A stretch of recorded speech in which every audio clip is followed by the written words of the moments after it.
Good evening, sir. I'm Dr. Reed. May I help you? I don't know if a third opinion is needed. Your colleagues are already arguing about my condition. I see. Would you mind telling me more about your situation? I'm Harvey Fiddick. All I want is to get me bloody arm fixed properly.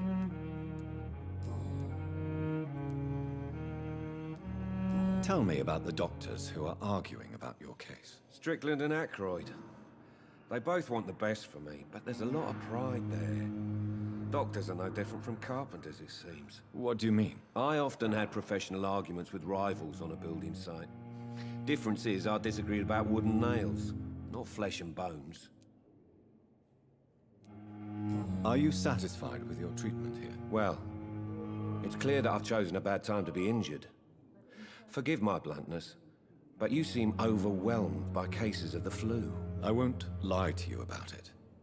I'm afraid we are. Are you sure you don't want to operate yourself, Dr. Reed? I have the feeling you're very capable. And your colleagues seem to think so too. In other circumstances, you would be right. But for now, I don't think I can take on the responsibility. My apologies. Tell me about yourself, Mr. Fiddick. I'm just a regular guy waiting to get his arm fixed, so I can return to work and to my family. I was more curious about what you were doing before being hospitalized. I'm a carpenter, and a good one too. But that means I need both arms to feed my family, Dr. Reed. Is there anything else that's bothering you? Can I help in any way? I'm all right. Considering the state of this place, I should consider myself lucky, I guess. Goodbye for now, Mr. Fiddick. I'll see you later.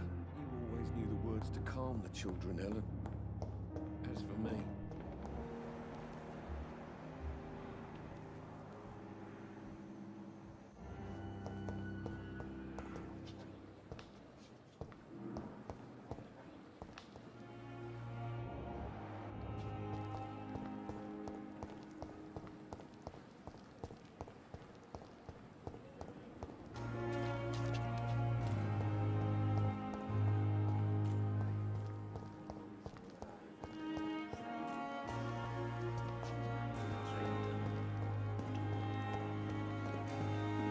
It's locked, all right.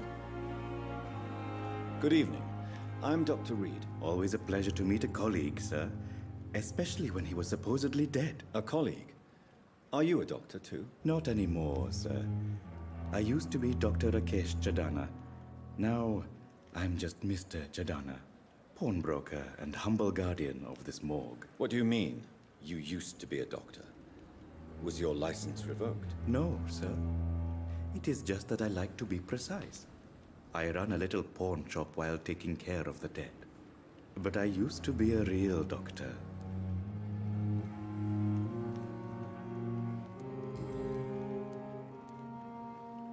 Do you work here alone? Yes, very easy work, sir. All I have to do is watch a few bodies. The situation was very different when the main morgue was still open. Why close the hospital's main morgue? It was for sanitary reasons after the beginning of the epidemic. Cadavers had to be moved to the nearest mass grave. Why do you have to watch these bodies? Because these poor fellows have no names. We keep them in case someone comes looking for the missing. Sadly, very rarely happens. Have we met before? I don't think so, sir. Why? When we first talked, you said you were glad to meet me since I was reported dead. Funny story, sir. Your sister came here a few nights ago. You were missing, and she was looking for your body. She must be very relieved now. Are you afraid or uneasy being surrounded by so many corpses? Why should I? These bodies are empty vessels. Flesh left to decay. Poof! No soul anymore. All gone. An interesting point of view. And quite an exotic one, too. Most people fear, or at least have a respect, for dead flesh. Sir, as a medic during the war, I learned to face my death and the death of others. It's the pain we have to tame, not death itself.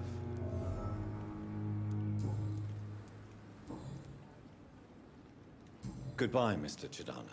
Tomorrow, more bodies will arrive and then sadly depart.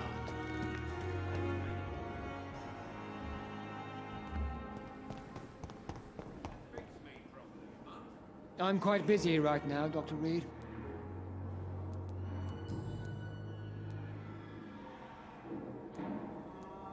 I don't know what you've heard about me, but I have already proved my value as a practitioner. I don't question your skills, Dr. Reed, but your motive. Is it money, fame, or are you truly dedicated? And what exactly is that supposed to mean? I served in the war just like you. But unlike you, I did not use the wounded to play the modern sorcerer. Be careful what you insinuate, Dr. Ackroyd. I only want you to admit you used those men to improve your theories. This is ridiculous. My blood transfusion technique saved many lives, and you know it. You see? That is exactly what I hate about people like you. You avoid this kind of accusation instead of facing reality.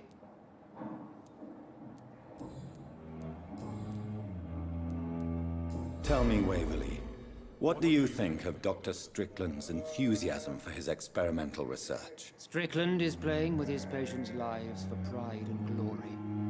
Now that, sir, is unethical. Are you thinking about something in particular? Harvey Fiddick needs delicate surgery. I believe we should stick to the usual procedure, but my young colleague obviously disagrees. Why do you wish to lead this surgery? I strongly believe that Mr. Fiddick should not be butchered to test an unproven procedure.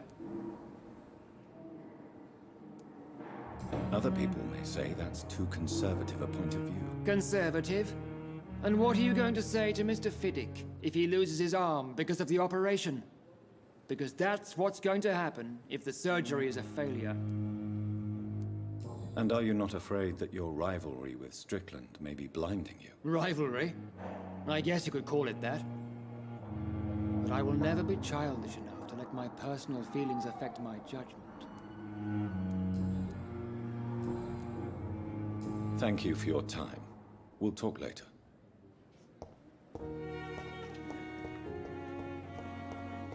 The dead seem peaceful and locked. It's locked.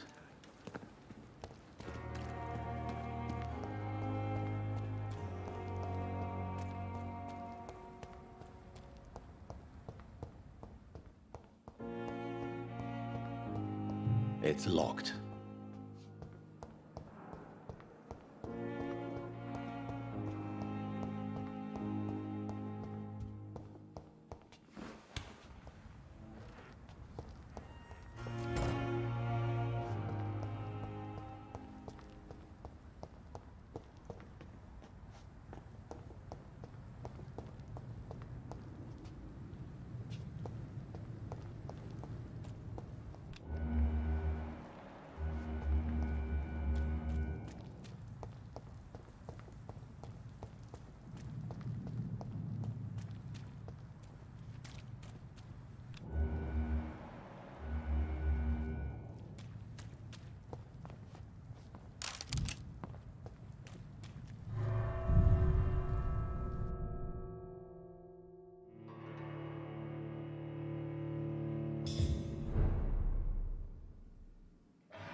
strain.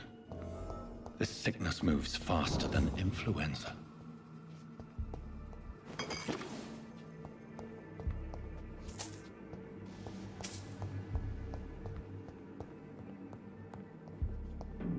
Balls of Mars, fortifiers. As popular as they are ineffective. But they do contain iron tartrate, and that might prove itself useful.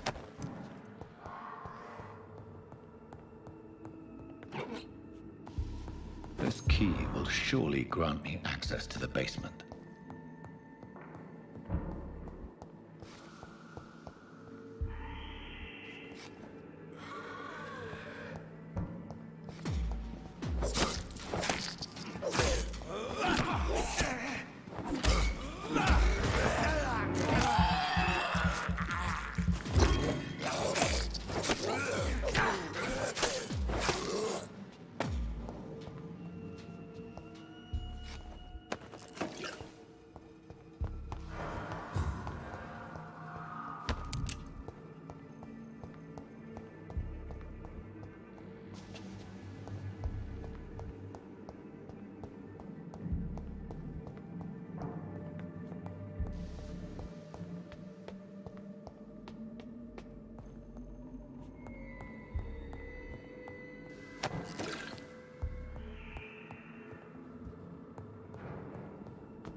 These skulls feed from corpses and the husks of animals.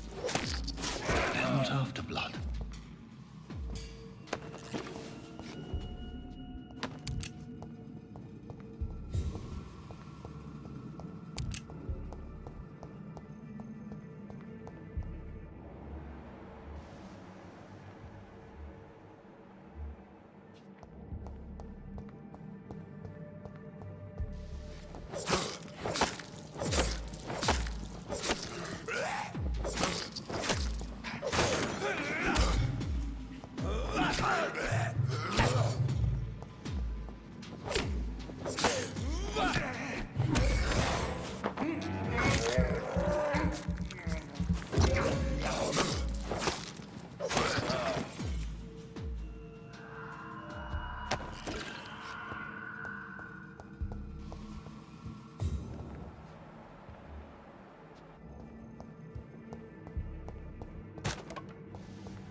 Mr. Connor's injuries don't match the report. I'd better look into this. The chest was originally opened to perform the operation. The sutures are clean, but the chest has been reopened. Traces of a pinkish foam at the corner of the lips. Some sort of drug overdose, perhaps? Multiple abrasions and scarring on the arms and legs. Old and distinctive injuries of a sailor or a fisherman. A puncture over the left lung, possibly a chest tube insertion. Not the cleanest work, but I think it was successful. Signs of internal bleeding. So, Dr. Tippett's anesthetics were incorrectly dosed, causing the patient's death. And then, he tried to operate on him again. Tippett has made an egregious error. It's time we talked.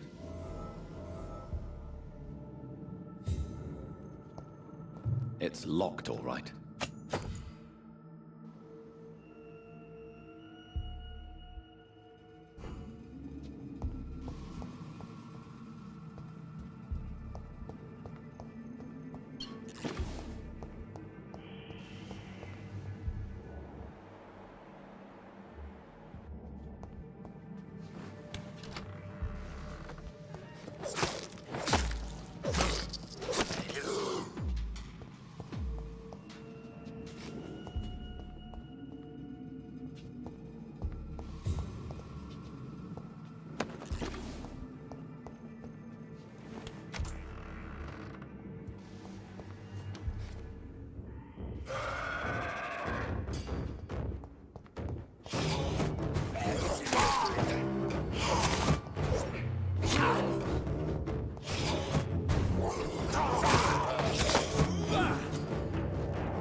These scowls can be so ferocious.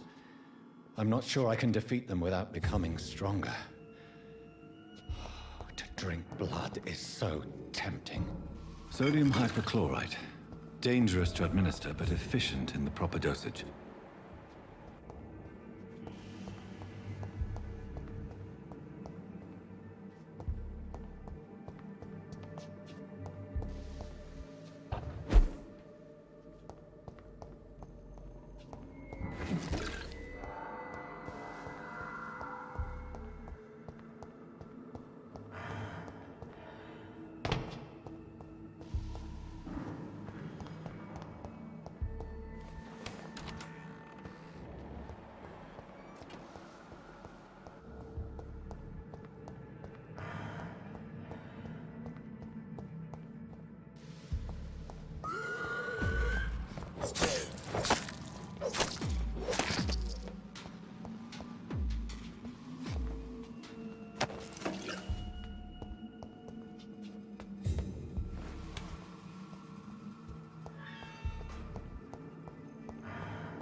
Giant morgue disguised as a hospital. That's painful nowadays. The pain.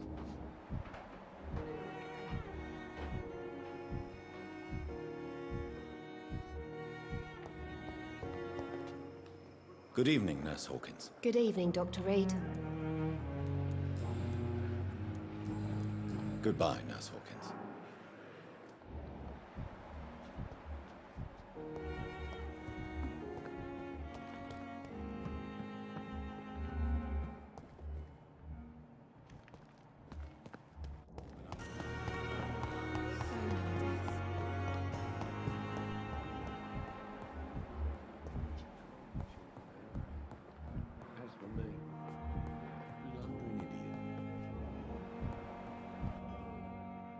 Good evening, madam. Can I help you? It's my son who needs you, sir. I'm Dr. Jonathan Reed. How can I help your son? I'm Beatrice Goswick, mother of Mortimer Goswick. Could you check on him, please, Dr. Reed? I've heard much of your talents as a physician.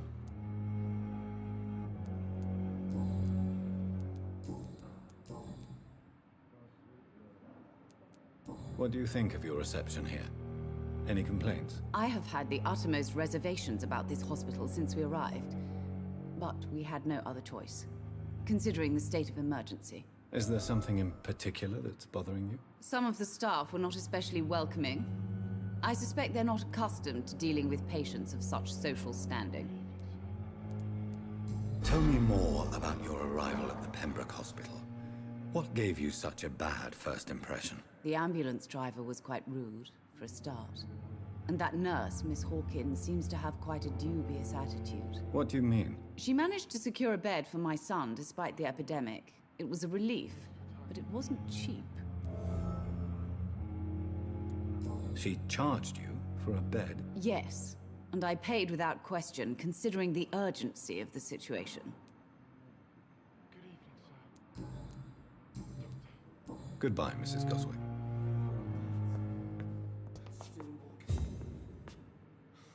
Good evening. I'm Dr. Reed. Can I help at all? No, Really? Why are you here, then? I don't want to talk. My throat hurts too much. I suppose that this pain is the reason you're here. Is someone taking care of you? Yes. And no. Could you at least tell me your name, sir? Mortimer. Mortimer Goswick. Do you need any help? I'm afraid I may, sir. I don't mean to be a burden. You are not a burden, sir. Healing you is my responsibility. And you have my gratitude for that.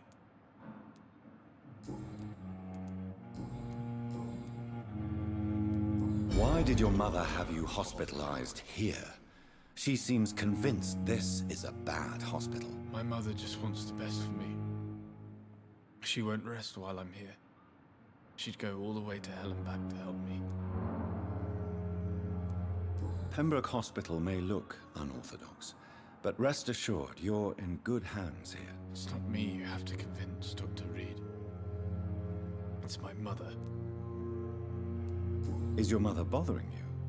As your doctor, I can ask her to leave you alone if you would prefer. That's tempting, Doctor. But you have no idea what my mother is capable of. She would tie herself to my bed if you asked her to leave.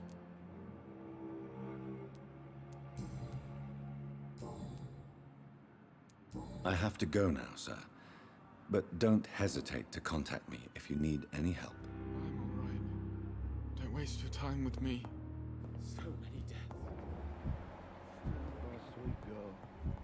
How could we be sure I'm making a difference?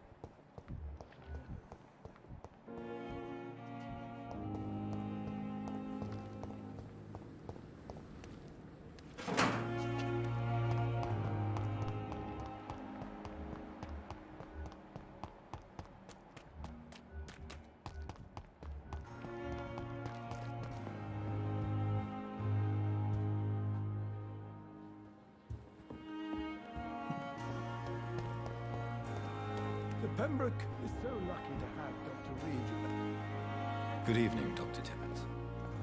Dr. Reed, any good news to share? Corcoran, I want you to tell me about Mr. Connor. How did he die? What happened? He was my patient. He died because of my mistake. That's the blunt truth.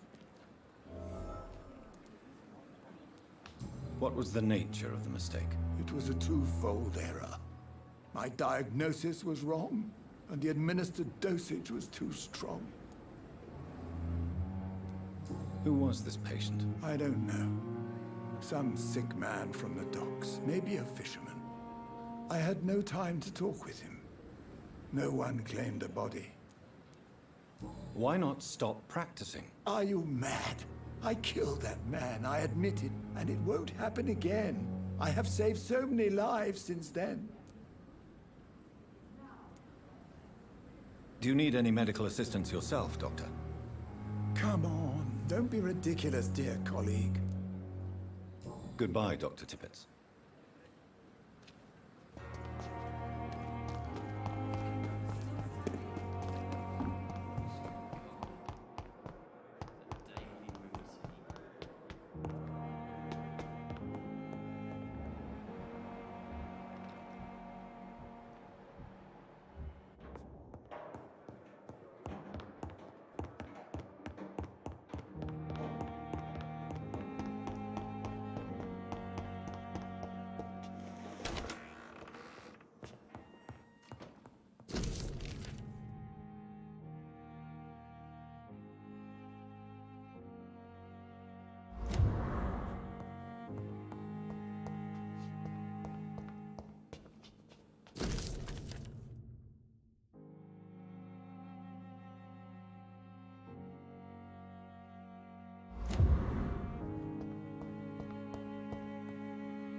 The flower's dying. It needs water.